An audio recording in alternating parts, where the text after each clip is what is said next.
There we go. Okay, so we have our different modes now and our different functions, and I've gone and written the functions. Here's mine. They're really simple. Right now I have a draw intro that just draws a background color. Draw game and draw game over also do the same things. So if I run it right now, we'll expect the draw intro function to happen. So let's run that. There it is. And that color, by the way, folks, is called Drunk Tank Pink. It is a famous color for being the world's most calming color.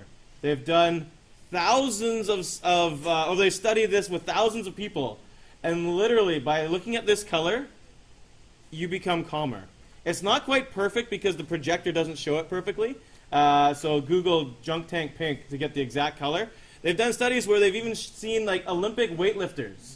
If they look at this color for like 2 minutes, like on a piece of paper, and they go and try and lift weights, they literally can only do 80% of their maximum because they're just so chilled out. And so it's called Drunk Tank Pink because across the world, when they discovered this color, and it was Canadian researchers, woohoo, they discovered this color, they painted all of the drunk tanks in the world pink. Because usually if you get put into a drunk tank, it's because you're really drunk and violent. So they throw you in there, and then that's supposed to calm you down.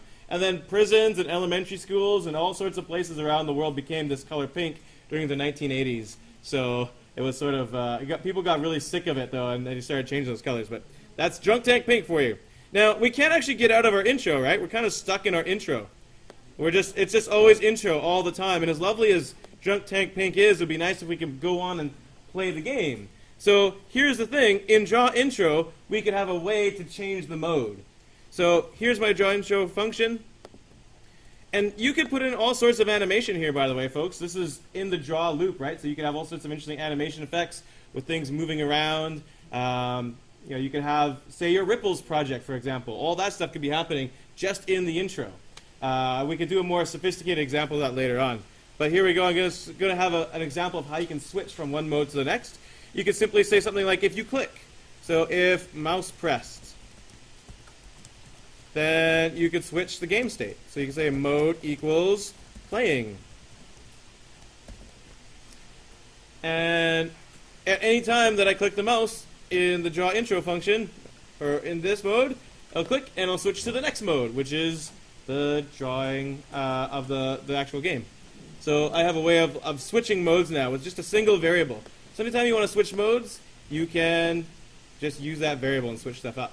That's how you can pause your game too as well. If your game is playing in the middle of it, you can set mode to pause. It'll stop drawing the game. Those things will still be there. They won't be updating though, and you can draw a different screen, which is your pause screen. So that'll be pretty fun to do. Okay, we're going to pause it there.